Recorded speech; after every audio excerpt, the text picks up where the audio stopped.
Bueno, vamos a iniciar este webinar sobre el panorama financiero de las EPS y aprovecho para darles los buenos días, la bienvenida a varias personas que se conectan a través de nuestro Zoom de Así Vamos en Salud. Por aquí tenemos a dos personas del Instituto Roosevelt, a Carlos Enrique Mendoza, tenemos a Marta Patricia Martínez de Veeduría Ciudadana, tenemos a Mónica Montenegro, a Marlon Tejedor, a Sebastián Londoño desde el Grupo de Economía de la Salud.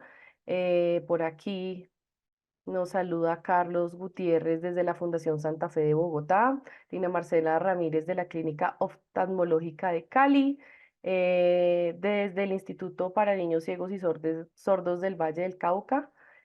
Y por acá tengo a Diana Romero de Transparencia por Colombia, Diego Reaño del Instituto Roosevelt, Marta Suescún de la Fundación Libérate.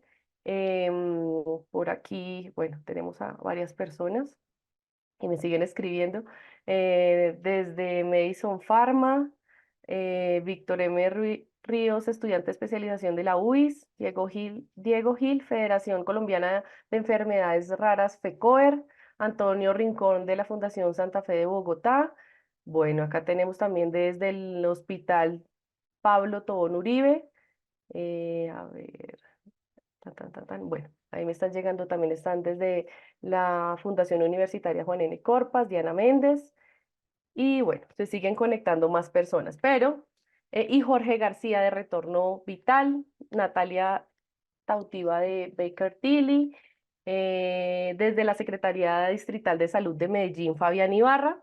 Y bueno, les sigo dando los buenos días. Muchas gracias por haber aceptado esta invitación. Para nosotros es importante contar con ustedes para seguir hablando de este tema tan importante como es el panorama financiero de las EPS. Para los que no me conocen, soy Alejandra Bastos, soy la líder de Relaciones Institucionales de Así Vamos en Salud.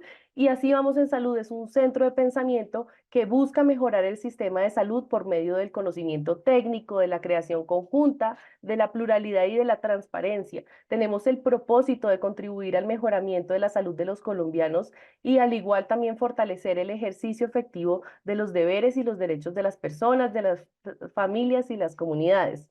Asimismo, buscamos generar información calificada sobre el sector salud y justamente esto es lo que nos trae en este momento aquí, en esta mañana de jueves. Muchas gracias a todos por haber aceptado la invitación. A continuación, le voy a dar paso a Luis Sotelo, quien es nuestro coordinador de políticas públicas y quien es la persona responsable que está detrás del Observatorio Financiero, que yo sé que muchos de ustedes lo han conocido a través de nuestra página web. Bienvenido, Luis. Gracias, Alejandra. A continuación, pues, sí, muy buenos días a todos. A continuación, pues, vamos, y no sé si estén viendo mi presentación, vamos a mostrar los datos más relevantes de un análisis que se hizo sobre la información de los catálogos financieros de la Superintendencia Nacional de Salud.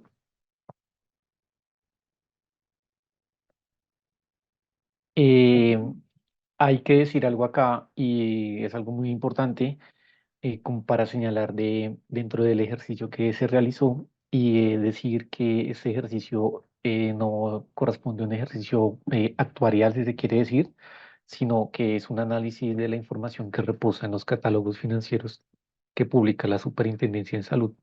El análisis que ustedes van a ver acá es de los principales indicadores financieros y es un panorama general de la información que allí reposa, donde se extrajo la información y se agrupó por EPS y como pueden ver ahí, el grupo de EPS de régimen contributivo, régimen subsidiado y Luis, aquellas entidades que operan en ambos regímenes.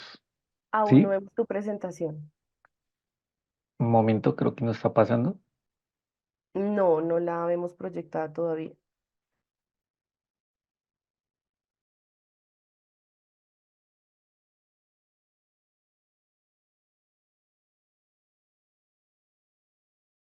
Listo, listo, ahora sí la estamos viendo,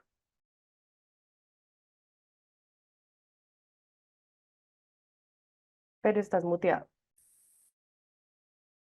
Contributivo, régimen, tres grupos de EPS, régimen contributivo, régimen subsidiado y el grupo de EPS que operan en ambos regímenes, que son puntualmente tres entidades.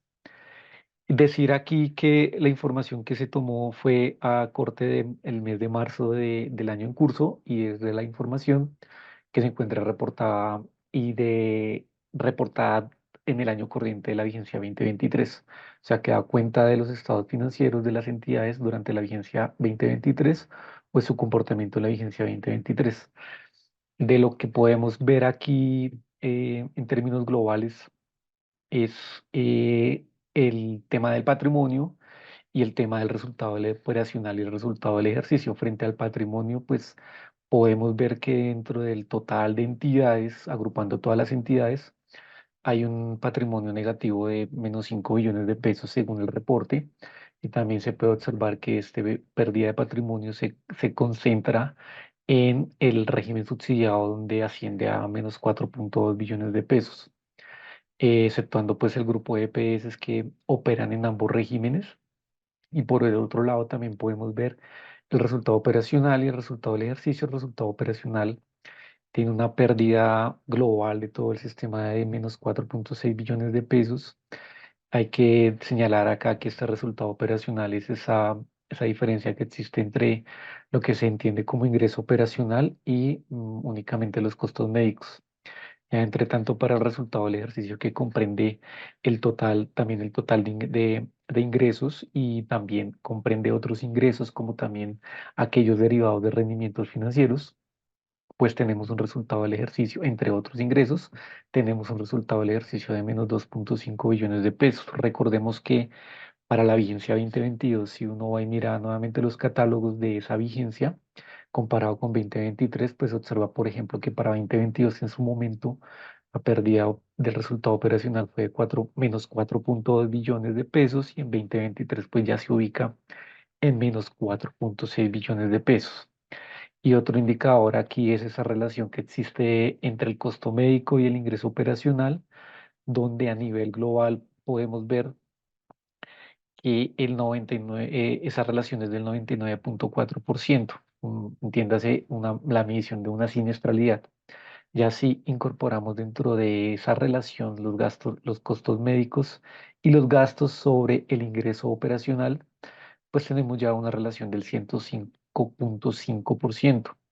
Eso va a entender, por ejemplo, que lo que se incurre en las entidades dentro de los costos médicos y gastos sobre el ingreso operacional, pues supera, digamos, ese ingreso y en más de 5,5 puntos porcentuales.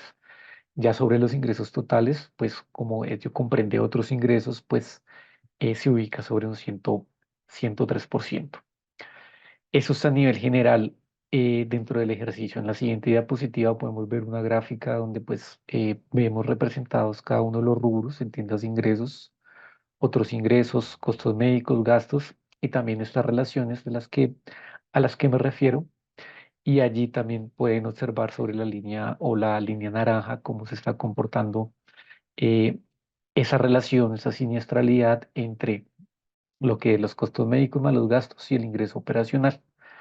Y la línea azul oscura es la que comprende los costos médicos más los gastos sobre el ingreso total. Aquí pues la diferencia deriva es en dentro de lo que estamos conteniendo tanto en el numerador como en el denominador en el ejercicio. Aquí vamos a hacer un apartado que es muy importante y es frente a ya digamos que algo que se ha presentado, que ha venido siendo las intervenciones a las entidades durante la vigencia 2023. Aquí tenemos cuatro EPS, Savia Salud, Asmed Salud en Sanar y Famisanar. Aquí estamos haciendo es un paralelo entre la vigencia 2022 y la vigencia 2023, en donde a grosso modo es muy parecido al comportamiento que se ve a nivel de todo el sistema como lo acabamos de ver, porque vemos como de la vigencia 2022 a la vigencia 2023 en cada una de las EPS, digamos que es mayor de una vigencia a otra el patrimonio negativo. Por ejemplo, para EPS como en Sanar o Famisanar tienen una, una pérdida de patrimonio que incrementa casi en la misma proporción, por ejemplo, pasando de Sanar de menos 4 menos 1.4 billones a menos 1.9 billones, y en Famisanar también un incremento muy parecido. Eso pues da cuenta, digamos que, de la situación que se ha venido presentando con estas entidades frente a su relación que existe entre tanto los activos como en los pasivos de estas entidades. Y lo mismo ocurre con el resultado operacional y el resultado ya del balance general, donde podemos ver también que las pérdidas incrementan de un año a otro. Aquí podemos ver que para la totalidad de estas cuatro entidades, el patrimonio pues negativo incrementó en un 31.7%. Y por ejemplo, se puede ver que para 2022 el acumulado fue de 3.8 billones, pero ya en la vigencia 2023 llegó a menos 1.5 billones de pesos. Esto quiere decir un incremento de alrededor de menos de 1.2 billones de pesos para estas entidades, que como mencionaba, tienen una tendencia como se ha visto en las EPS a nivel general. Y en cuanto a la acentuación de lo que es el resultado operacional y el resultado del ejercicio, así como el patrimonio, como ya lo podemos ver en la siguiente diapositiva, en una selección de entidades más amplia de acuerdo a un criterio que establecimos para poderlas mirar. Y, por ejemplo, en este caso hemos realizado la selección de 9 EPS sobre un Pareto, y ese Pareto tiene que ver con el número de afiliados. Existen 9 EPS que a cierre de la vigencia 2023 concentran prácticamente el 80% el 81% de total de afiliados, pero a su vez en términos de ingresos también concentran el 82.2% de total de ingresos. Si ustedes pueden observar dentro del número de afiliados de estas 9 entidades, vemos que en el año, por ejemplo, 2017 existían 20.8 millones de personas afiliadas a estas entidades, y en el transcurso del periodo que ustedes observan, pues ya se puede apreciar que al cierre de 2023, 9 entidades concentran 39.3 billones de afiliados. Claramente esto ha sido producto en parte de lo que ha sido la redistribución de afiliados, producto de la liquidación o intervención de las entidades a lo largo del periodo. Y también se puede observar aquí cómo se ha comportado el resultado operacional de estas entidades a lo largo del periodo. Por ejemplo, entre 2017 y 2019 se venía presentando un incremento en la pérdida del resultado operacional. En un principio hablábamos de 135.000 millones para 2017. Ya en 2019 llegábamos a 393.000 millones, ya producto de la pandemia, eh, digamos que disminuyó, pero como volvió a tomar una senda de crecimiento a partir de la vigencia 2021, con un salto significativo de la vigencia 2021 a la vigencia 2022 de este grupo de entidades, creciendo prácticamente ese resultado negativo operacional en 1.9 billones de pesos. Al final o al cierre de la vigencia 2023, estas 9 entidades concentran el 3.2 billones de las pérdidas operacionales, que es de ese 4 que están contenidas en ese 4.6 billones que hablábamos al principio de pérdidas de todo el sistema en la vigencia 2023. Lo mismo ocurre con el resultado operacional. Eh, y el resultado del ejercicio en cuanto a la tendencia, en donde al final pues llegamos a una pérdida de menos 1.6 billones, pero bueno, teniendo en cuenta acá que tenemos en cuenta también dentro de ese balance de cierre de gastos e ingresos, pues otros ingresos y también los demás gastos a los que incurren las entidades para el cumplimiento de la función como aseguradoras. ¿Qué podemos ver frente al número de afiliados? Pues que en promedio al año crecieron en un 11.4%, pero el salto que se da del 2017 a 2023 para estas nueve entidades fue de un crecimiento de población del 89% del primer año del periodo al último año del periodo. Es como un panorama general sobre el comportamiento que han tenido estas entidades puntualmente. Y aquí, pues, digamos que producto del ejercicio podemos llegar a una serie de conclusiones y es decir que pues, las entidades a nivel global muestran unas pérdidas que representan al cierre de 2023 o durante el ejercicio 2023 4,6 billones de pesos. Entre tanto, también dentro del balance general o resultado del ejercicio, podemos ver que 7 entidades presentan utilidades por un valor de 141.000 millones, pero 19 presentaron pérdidas netas de 2,7 billones de pesos. Hablamos también del patrimonio negativo de 5 billones de pesos, teniendo en cuenta que en 2022 fue de 2,3 billones de pesos, pero pues esto significa una tendencia a lo que es la descapitalización de las entidades. Y nuevamente recalcando lo que ha pasado con las nueve entidades, donde es relevante decir cómo estaba esa relación o esa siniestralidad entre el costo médico y el ingreso operacional del 2017 al 2023, donde el 2017 estábamos en 100,6% dentro de toda la relación en 2017, llegando a 104,6% en el año 2023.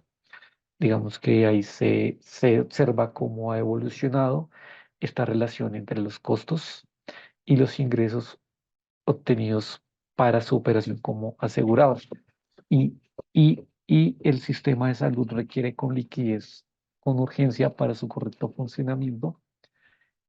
Se requiere liquidez urgente y resulta crucial y adecuado que, y como lo hemos dicho desde así, si vamos en salud, generar una serie de recomendaciones dirigidas a crear unas fuentes adicionales de recursos para poder garantizar la sostenibilidad del sistema, pero si se quiere también explorar nuevas posibilidades de fuentes adicionales o las existentes para fortalecer el compromiso fiscal que se debe tener con el sistema de salud. Claramente esto debe ir acompañado tanto de incentivos en la redistribución de los recursos como también en lo que debe ser para la asignación, como los incentivos para generar mayores eficiencias por parte de quienes administran los recursos, entiéndase cada uno de los actores del sistema, desde desde la primera hasta el último eslabón de la cadena.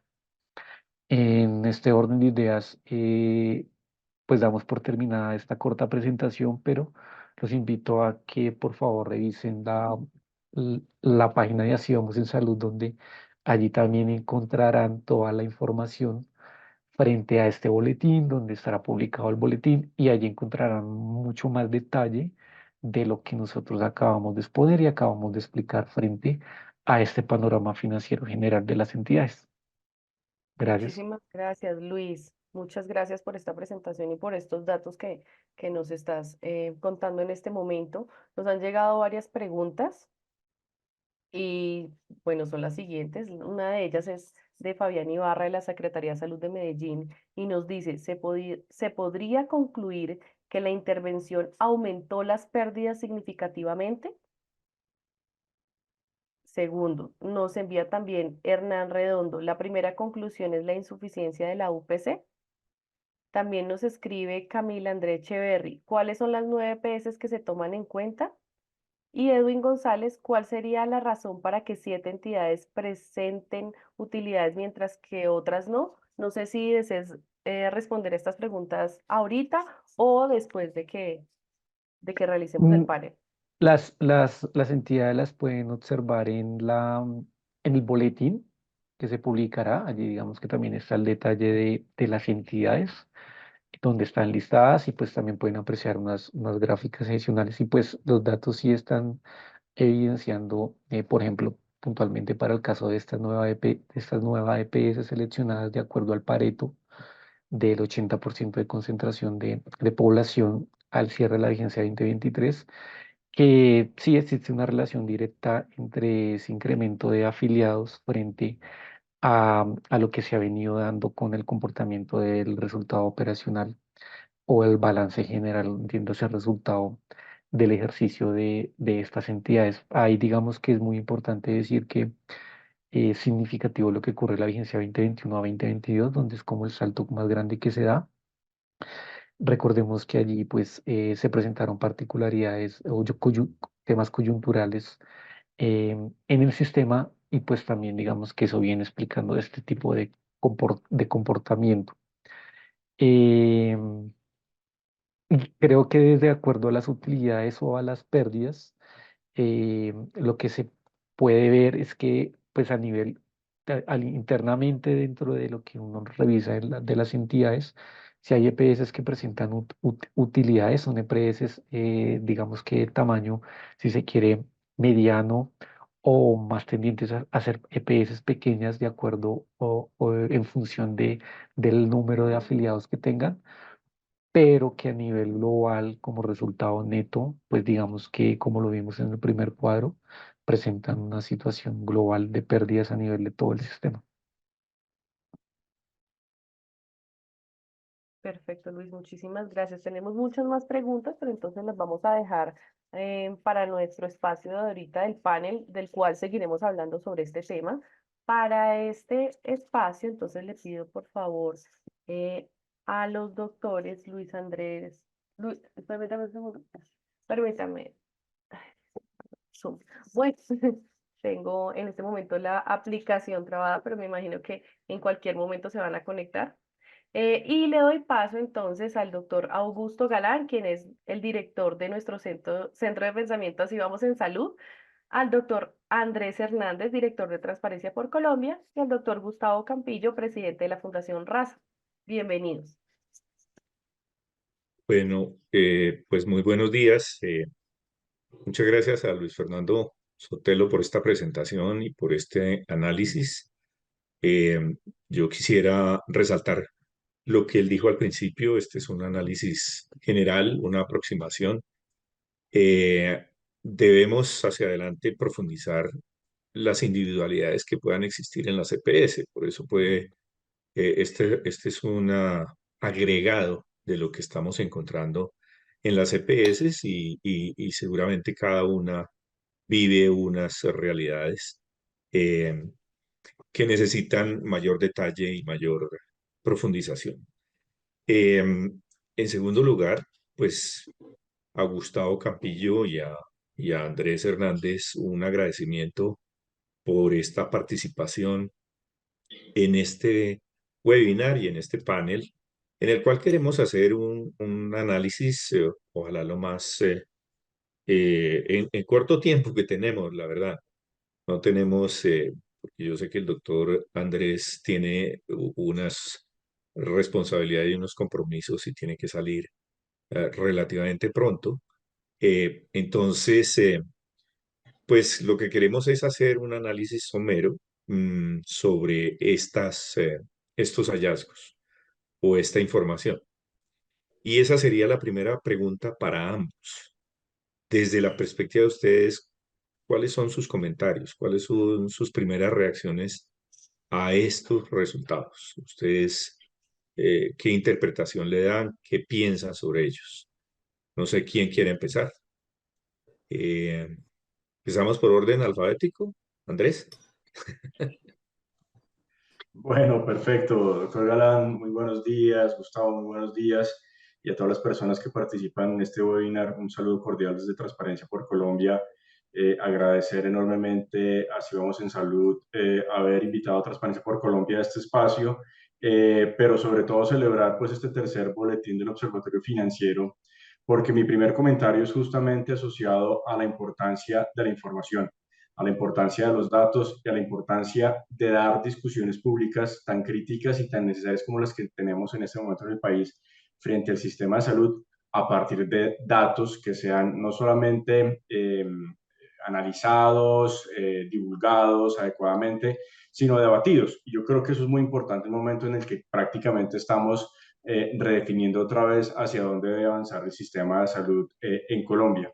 Y como lo hemos planteado de Transparencia por Colombia a lo largo de todo lo que fue el proceso de la reforma de salud archivada en el Congreso, un trabajo que además hicimos muy de la mano con Vamos en Salud, este punto de la transparencia, de la información, es fundamental. Sin estos datos, sin esta discusión alrededor de información que sea precisa y que sea contrastable, verificable, es muy difícil salirnos, digamos, de imaginarios que nos pueden llevar a un lado o al otro sobre la situación de la salud, pero que al final se necesitan aterrizar justamente en datos precisos y por eso, pues, celebrar este boletín. En segundo lugar, pues es muy diciente que a la luz de estos datos, pues el sistema y en particular pues las EPS que están siendo analizadas, pues enfrentan una situación muy complicada desde hace varios años en términos de ese funcionamiento y ese equilibrio que idealmente se buscan en estos sistemas, pero sobre todo una situación muy difícil de sostenibilidad de perspectiva hacia adelante, ¿no? Es claro, digamos, desde una mirada relativamente rápida, pues básicamente los ingresos no están alcanzando para cubrir todos los gastos y esto significa, como lo plantean las conclusiones del estudio, que se necesitan nuevas fuentes de financiación o se necesita repensar hacia dónde avanzar con el modelo, ¿no? En el marco de las discusiones a la reforma archivada, insistíamos mucho en esto. ¿Cuáles son las nuevas fuentes que habría que traer al sistema y en función de eso, pues también poder darle una mirada a profundidad a esas nuevas fuentes para ver cómo podrían cubrir las necesidades que tiene el sistema. Pero lo tercero, y termino tal vez con esto, esta reacción, es la importancia, que también lo insistíamos en las discusiones sobre la reforma archivada, de la trazabilidad de la información y sobre todo del uso del gasto. Y entonces estamos frente a un modelo que demanda enormes cantidades de dinero. Aquí, yo sé que a veces en las discusiones se nos pueden perder un poco los datos de vista, pero estamos hablando de billones de pesos. Esto es muchísimo dinero, sobre todo cuando estamos hablando de recursos públicos. Y entonces no solamente es importante hablar de la sostenibilidad, sino también hablar de la trazabilidad de ese gasto y saber en qué nos estamos gastando los recursos. Sabemos que en los últimos años el sistema ha estado presionado por el incremento enorme de gastos de salud, de nuevas tecnologías, de situaciones que nos han puesto en desafío en el país. Pero no significa que no entonces debamos ver con lupa cómo se están gastando esos recursos. Un tema en el cual también insistíamos mucho era, bueno, ¿cuál es la eficiencia de esas prácticas de auditoría que estamos teniendo dentro del sistema para saber si estamos justamente gastando en donde necesitamos, donde es prioritario? Y al final, y cierro con esto, pues la importancia de seguir avanzando en el debate que tenemos a partir de esta información tan clave, tan precisa y tan importante. Veía varias de las preguntas que se formulaban en el chat. No las puedo contestar primero porque no tengo toda la información, pero sí me parece muy importante que justamente esos son los debates que se pueden resolver con datos precisos y con información como la que nos está presentando hoy el observatorio. Muy bien, muchas gracias, doctor Andrés. Gustavo. Doctor Galán, doctor Andrés, muchas gracias por la invitación. Pues yo quisiera empezar diciendo que no podemos perder la arquitectura o de vista la arquitectura del sistema. Se plantean como particularidades unas EPS con utilidades, otras con un nivel muy importante de pérdidas, pero al final es el sistema el que está, digamos, en situación deficitaria. ¿Y por qué lo planteo desde ahí? Porque es que, pues, seguramente vamos a tener espacio para poderlo discutir. Todos estos movimientos que afectan a una EPS al final afectan una masa poblacional que está afiliada a esa EPS y que si suceden los eventos de control y vigilancia de pues, las intervenciones y las liquidaciones, etcétera, esa movilidad va haciendo ese famoso efecto dominó sobre las receptoras. Entonces, creo que lo que tenemos que verlo es como la estructura, la arquitectura de una unidad, que es el Sistema General de Seguridad Social en Salud. Coincido con algunos de los conceptos, bueno, con todos, pero voy a resaltar algunos de los conceptos que está planteando el doctor Andrés. El tema de la insuficiencia de la UPC es una realidad, es decir, Colombia tiene un marco constitucional del derecho a la salud de alcance como derecho fundamental, que da lugar a una demanda de servicios de naturaleza infinita y que pues los recursos siempre en cualquier sistema van a ser finitos. Entonces hay que crear estrategias que permitan realmente la eficiencia del gasto y pues reducir los riesgos de opacidad en el sistema, que además nos permitan identificar un valor adecuado de ese gasto operacional, es decir, un cálculo adecuado de la UPC. Eh, Múltiples servicios se le agregan al sistema de salud que no son servicios sanitarios como tal, sino más bien servicios sociosanitarios, que creo que pudieran tener unas fuentes de financiación diferentes, alternas, de pronto a partir de esos nuevos, eh, digamos, valores o recursos que se le puedan adicionar al sistema por otras fuentes. Pero creo que además hay elementos de oportunidad como establecer los famosos modelos y guías de atención, la estructuración de las redes, que nos permitan de alguna manera pues la eficiencia del gasto. Vi una de las preguntas de por qué una EPS puede tener utilidades y otra EPS tiene pérdidas. Pues puede tener múltiples razones. Tal vez una de ellas es precisamente la selección adversa que hacemos los ciudadanos en virtud de pues, buscar una mejor garantía de la calidad de la prestación de los servicios. Y eso conlleva a que el perfil epidemiológico de algunas aseguradoras pues esté descompensado con respecto a otros. Hicimos un ejercicio de tratar de hacer una compensación a través de las cuentas de alto costo con patologías crónicas y de alto costo, pero creo que realmente el resultado no ha sido efectivo en el tema de la compensación o eficiente, mejor en el tema de la compensación. Es decir, para concluir, creo que hay una insuficiencia en la UPC, pero creo que tenemos oportunidades para revisar las formas de la ejecución del gasto que permitan los resultados en salud adecuados y que permitan de alguna manera también esa trazabilidad de la data que garantice que los usos de los recursos del sistema están siendo destinados y que además definamos un plan de servicios de salud que realmente pues esté dentro de la cobertura sanitaria y no cargarle al sistema de salud elementos que pudieran ser sufragados por otras fuentes de financiación o otros actores del Estado. Gracias, Gustavo. Bueno, yo voy a partir de las respuestas de ustedes, quisiera como ir avanzando en unos planteamientos, a ver si concretamos un poco más o enfocamos mejor un poco más. En el tema de transparencia, Andrés, digamos, al sistema se le acusa, pues hay mucho discurso público eh, sobre la corrupción, ¿no? Sobre la corrupción del sistema. Algunos de esos discursos como que trataran de insinuar o de dejar en el ambiente que el sistema es corrupto por ser el sistema. Eh, ese es un punto. Eh, pero más allá de esa discusión es cómo avanzamos más en la transparencia del sistema de salud. ¿Cómo logramos mayor transparencia?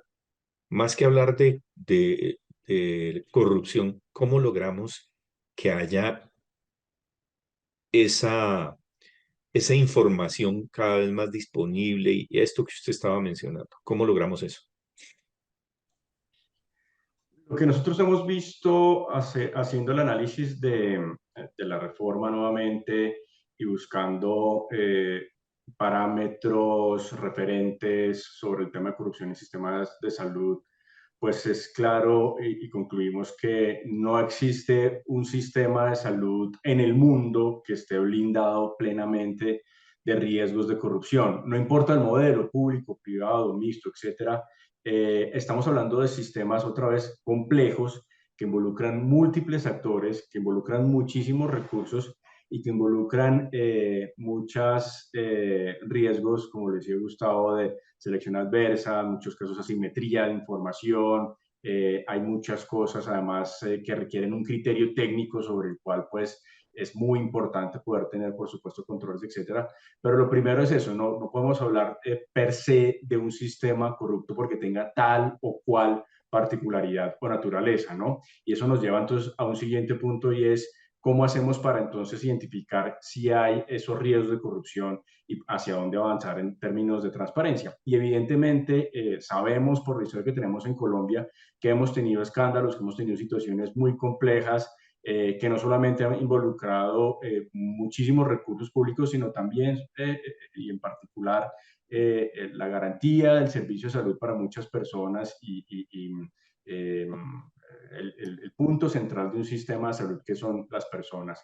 Y ese es un daño que, por supuesto, y un riesgo de un daño que hay que reconocer. Y alrededor de eso, pues tendríamos que, en función de cómo se esté reconfigurando el sistema, seguir precisando en dónde identificar esos puntos más sensibles. Yo creo que ya entonces avanzando hacia posibles opciones o alternativas para avanzar en transparencia. Yo creo que lo primero es rodear de información que sea útil a los usuarios del sistema. Acordémonos que aquí, como lo dije antes, el sistema se debe a sus usuarios. Y yo creo que necesitamos poder entender muy bien cuál es la información y cuáles son las situaciones a las cuales se exponen los usuarios de los sistemas para poder entonces encontrar no solamente los mejores mecanismos de transmisión de información en lenguaje claro, sino también poder, por ejemplo, aportar herramientas a las cuales puedan acudir los usuarios cuando se presentan situaciones.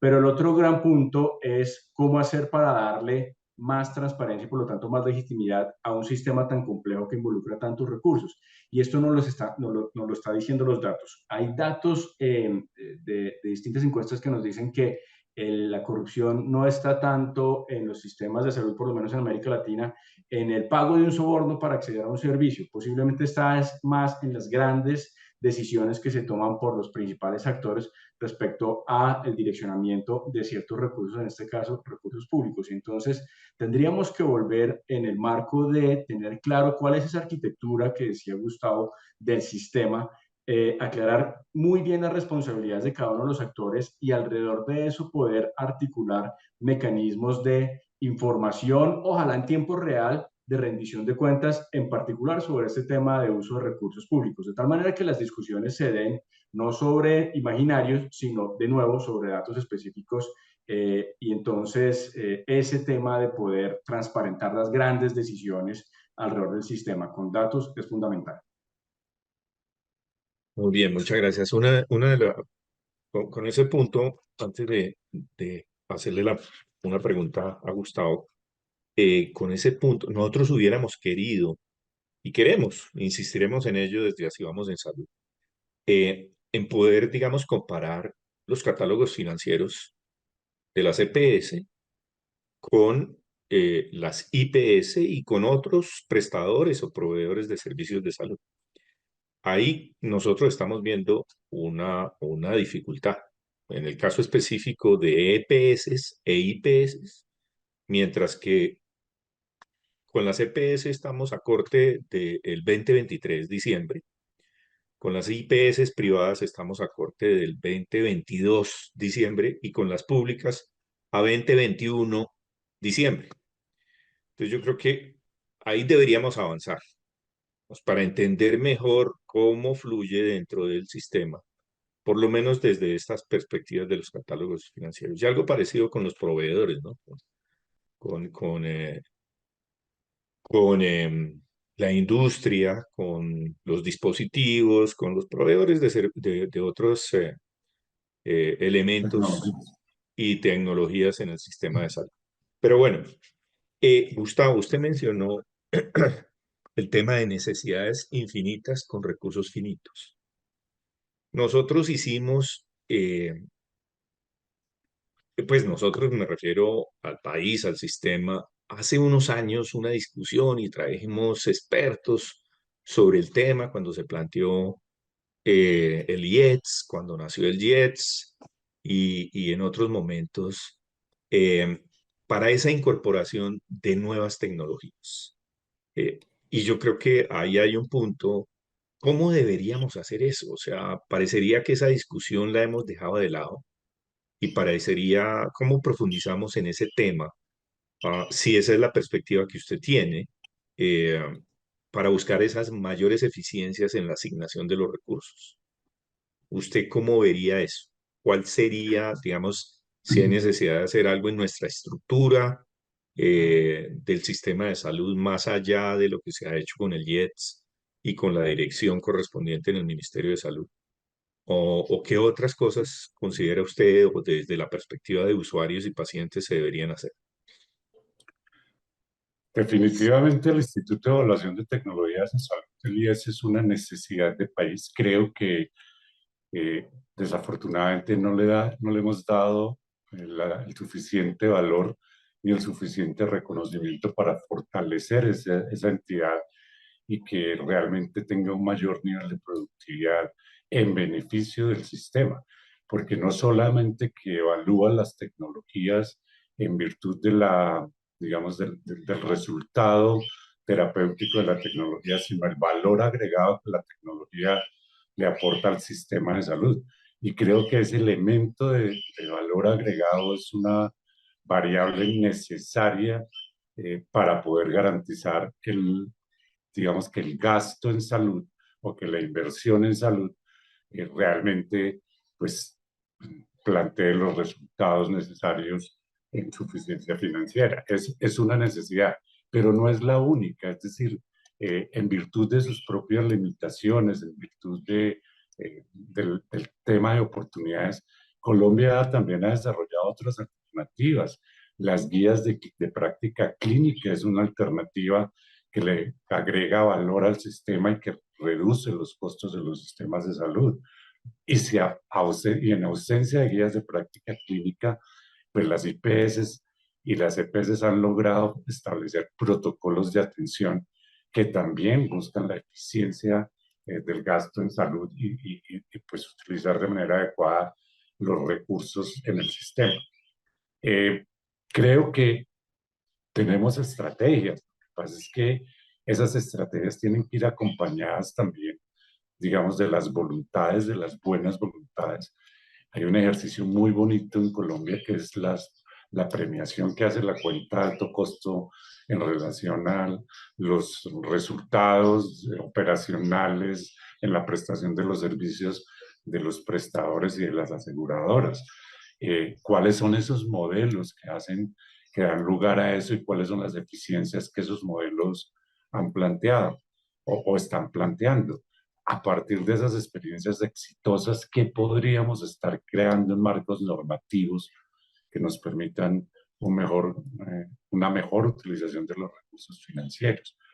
Si bien son limitados los recursos, pues si no hay una eficiencia en el gasto, pues y la demanda de los servicios es infinita, y además no solamente que es infinita, sino que es inmediata, porque nosotros tenemos la cultura de la inmediatez en la prestación del servicio, que es una de las funciones desagradables de las aseguradoras, regular el acceso, y lo vemos como la contención, como las barreras para el acceso, pero si no se regula, no hay forma de poder brindar la atención, pues por lo menos con la mínima o la mejor calidad posible en el sentido de la prestación del servicio. Es una función desagradable, pero es una función necesaria en cualquier sistema de salud.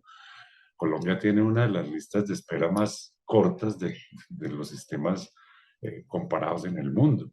Y ese es un beneficio adicional porque también es, de alguna manera, una eficiencia en el gasto. Atender oportunamente va a generar pues menos ineficiencias en los sistemas de salud.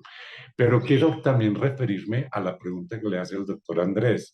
Dos conceptos. El primero, nosotros tenemos muchas fuentes de información y muchos sistemas de información que de alguna manera y desafortunadamente no permiten la trazabilidad por no estar articulados, por no ser interoperables. A manera de ejemplo, hoy deberíamos estar haciendo facturación electrónica de todos los servicios de salud. ¿Dónde está la Dirección de Impuestos y Aduanas Nacionales haciendo trazabilidad con un Ministerio de Salud de esa fuente de información que nos permita mirar qué es lo que se está realmente facturando? Las variables de los grupos poblacionales, aquí tenemos que tener unos incentivos en relación a la carga epidemiológica de cada uno de los aseguradores. Pero además tenemos que tener unos incentivos en relación a los tiempos y a oportunidades de flujo de caja. No vale lo mismo un servicio para un asegurador que paga 30 días que para un asegurador que paga 180. Y esas ineficiencias, ¿cómo las podemos mejorar? Y tampoco vale lo mismo un servicio prestado en Bogotá, en Medellín, en Cali, que un servicio prestado en una de las regiones apartadas del Chocó, de Guainía o de la Amazonía.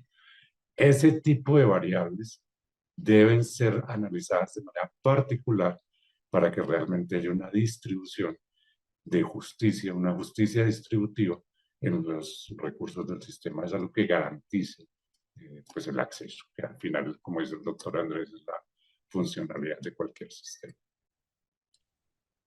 Muchas gracias, Gustavo. Muy bien. Andrés, usted igualmente, digamos, Gustavo, yo le iba a hacer la pregunta a Gustavo también sobre el tema de transparencia, pero entonces ahora le hago a usted la pregunta sobre el tema de esa incorporación de nuevas tecnologías. Ustedes desde Transparencia Colombia, ¿cómo ven eso? ¿Cómo ven el tema de incorporación de nuevas tecnologías en salud al sistema?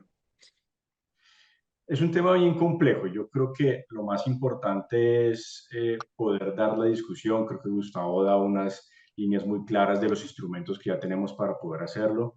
Pero yo creo que tenemos que aprovechar esta oportunidad justamente para dar esa discusión de manera abierta, de manera pues sincera y yo creo que también buscando criterios de priorización, ¿no?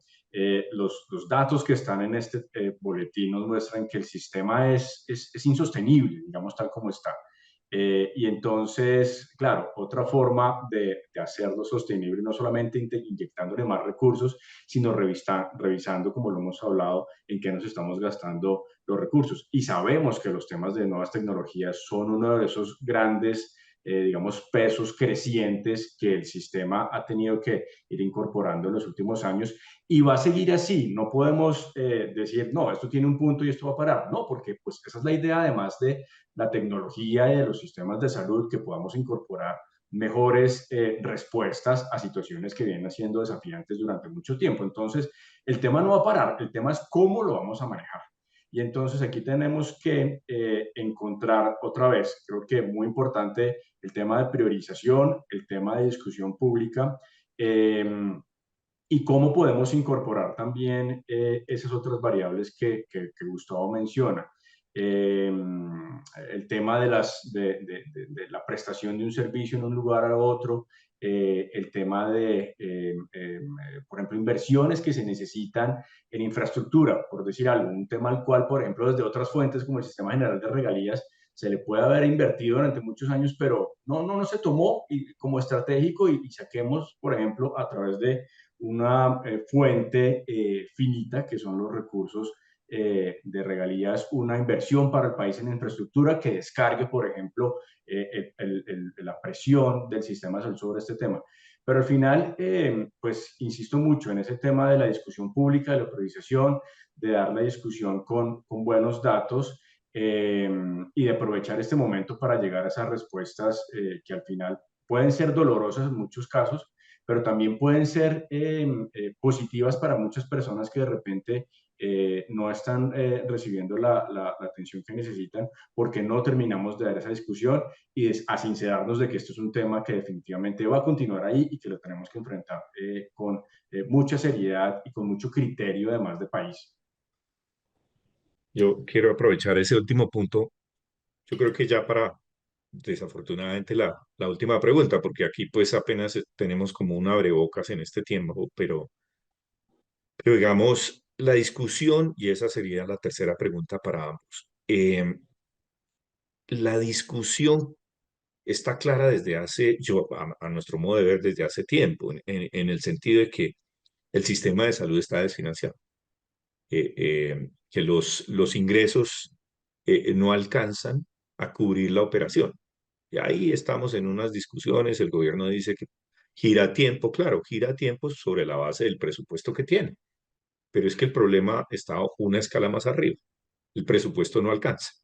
Entonces, viene la discusión en una situación fiscal compleja como la que tiene el país, con un crecimiento económico muy menguado. Viene la discusión que estamos en un punto en el cual, de pronto esta es una apreciación muy personal, estamos atrapados. Estamos atrapados todos. O sea, el gobierno nacional no tiene la manera clara de inyectarle más recursos al sistema de salud de manera inmediata. Y el sistema de salud lo requiere con urgencia. Esa es como, necesitamos calcular adecuadamente la unidad de pago por capitación, necesitamos, adicional a eso, hacer inversiones en infraestructura, el tema de atención primaria y de estos otros aspectos de talento humano, posiblemente requieren recursos adicionales. En fin, esta pregunta está demasiado larga, pero eh, eh, específicamente es, ¿cuál sería un plan para ir incorporando mayores recursos al sistema de salud? ¿Cómo hacemos entendiendo la situación fiscal del país, pero entendiendo también la necesidad? Parecería que entonces esto debería ser gradual. Y entonces, ¿cómo sería ese plan? ¿Cómo podríamos hacer ese plan para irle incorporando al sistema de salud mayores recursos? Gustavo. Pues es que desde mi perspectiva, doctor Galán, creo que es que necesitamos una medida de choque ya, porque si no, no vamos a tener sistema para planear. Es decir, si no le inyectamos los recursos necesarios para atravesar la crisis, pues no habrá sistema para que necesite los recursos. Bueno, sí los va a necesitar, pero no esta estructura de sistema, pues va a desaparecer. El famoso chuchuchu del presidente, si nos inyecta recursos de manera inmediata, pues no hay estrategias. Una vez inyectados los recursos, creo, teniendo la tranquilidad o la serenidad, se pueden empezar a hacer el diseño de los planes. Yo, por ejemplo, creo que usted me lo ha escuchado muchas veces, creo firmemente que Colombia se debe un pacto social en el sistema de salud. Y cuando hablo de que se debe, es una necesidad de que los ciudadanos nos sentemos y consensuemos realmente qué es lo que el país es capaz de pagar, tiene capacidad financiera de pagar y qué cosas no, ¿sí? Y en ese pacto tendría que estar incluido, por ejemplo, la gestión del riesgo entre los productores de tecnologías, industria farmacéutica, insumos, dispositivos, etcétera, para que realmente la oferta de valor se vea reflejada en los resultados de salud. Y de no serlo, pues entonces habrá un incentivo negativo para ello. Tenemos experiencias. Por ejemplo, el tema de hepatitis C. Hay unas compras centralizadas con hepatitis C cuya estructura tiene digamos, esa metodología de gestión de riesgo compartido. Te pago los que se curen, no te pago los que no se curen. Estrategias de crear las famosas guías, yo insisto en el tema de guías de práctica clínica, pero que no sirven solo las guías. Las guías tienen que tener unos modelos de gestión programáticas asociadas que permitan realmente, pues, identificar el beneficio. Creo que tenemos que sentarnos también desde la línea de la jurisdiccionalidad de los jueces de la República para que de alguna manera se pueda entender cuál es el alcance como país a partir del pacto social. Para mí la necesidad del pacto social es absoluta. Colombia no puede seguir desbordada. Los usuarios no podemos seguir poniendo tutelas para que me pongan un ascensor. Los usuarios no podemos seguir poniendo tutelas para que me paguen los servicios públicos o para que la EPS me pague el colegio, cuando hay otros elementos, otras entidades del Estado que pudieran ayudar a sufragar eso. Andrés. Sí, yo coincido con muchos de los planteamientos que hace Gustavo y me voy a referir tal vez a ese momento de choque o ese plan de choque. Yo creo que sin lugar a dudas se necesitan recursos. Esto no se resuelve con que únicamente el gobierno asuma la responsabilidad sobre aún más millones de usuarios, porque lo que está pasando es que el mismo problema se le está transfiriendo a otra fuente y mira a ver qué hace, porque los datos nos muestran que esto es insostenible. Entonces, y además esa gráfica que presentaba Luis hace un rato de las EPS intervenidas, pues mi lectura es que la conclusión es que eso no resuelve el problema, ¿no? No resuelve el problema financiero y entonces no nos va a generar a la vuelta de la esquina un escenario, digamos, de sostenibilidad. Entonces, dentro de ese plan de choque, ese momento de choque de inyectar los recursos que se necesitan, no podemos olvidar unas preguntas que siguen siendo válidas. Ok, ese recurso adicional enorme que hay que meter al sistema, ¿en qué se va a gastar? Porque no puede ser simplemente meterle más y más y más, sino la pregunta asociada al recurso adicional tiene que ir de la mano con, bueno, ¿y este recurso para dónde va? Va a seguir yendo para cosas de repente no prioritarias y necesarias. Mencionaba Gustavo unos ejemplos hace un momento. Entonces, esa pregunta tiene que estar acompañada con ese plan de choque, con esos recursos de choque. Y por otro lado, creo que es muy importante asociarle a esa coyuntura algo muy importante, es que mientras que damos esa discusión social, pública, que estoy completamente de acuerdo que la necesitamos mecanismos de prevención. Creo que otra forma en términos financieros de corregir un desbalance de este tipo, es decir, financiero, no solamente conseguir más plata, sino además de ser más eficiente en el gasto, saber qué me puedo yo ahorrar a través de unos mecanismos de prevención. Y prevención en salud es una palabra, un planteamiento supremamente fuerte, supremamente importante, que yo creo que a veces se nos escapa un poco de la discusión y que creo que tenemos que volver a hacer el llamado también desde el punto de vista de los usuarios y de los actores del sistema, cómo le damos mucho más volumen a este planteamiento. Muy bien, muchas gracias. Pues yo quiero cumplir el compromiso que tenía con ustedes de que el webinar duraba una hora. Estamos en ese momento. Yo quisiera, pues, renovarle nuestros agradecimientos a ustedes dos desde Así Vamos en Salud. Creo que hemos tocado temas que son los más estructurales sobre la situación por la cual atraviesa el sistema de salud y los retos que tiene. Me parece que, digamos, un punto que quiero destacar de los planteamientos de ustedes tienen que ver, y si me lo permiten resumir, con que eh, el sistema de salud no puede continuar asumiendo la problemática de la protección social del país. Hay otras áreas y otros sectores que deben asumir la responsabilidad que de alguna manera le están cargando o se le está cargando al sistema de salud. En segundo lugar, eh, pues es claro en la presentación o en los planteamientos de ustedes la necesidad de que continuemos buscando mayores eficiencias en el manejo de los recursos de salud. Gustavo fue reiterativo en el tema de las guías, por ejemplo, de los protocolos, pero sin perder de vista otros aspectos de mejora de esa eficiencia en la asignación y en el manejo de los recursos del sistema de salud. El tema de transparencia, pues va de la mano. El tema de transparencia que lo resalta, pues que lo plantea Andrés también, eh, hay que verlo también con mayor objetividad y claridad, ¿no? O sea, no es un tema de, de catalogar o calificar al sistema per se como un sistema corrupto, sino que se necesita profundizar en una mayor rendición de cuentas en tiempo real, en cómo se asignan los grandes recursos financieros. Usted lo dijo muy claramente, no necesariamente el problema del sistema de salud está en temas de soborno, cosa por el estilo, sino en esto otro.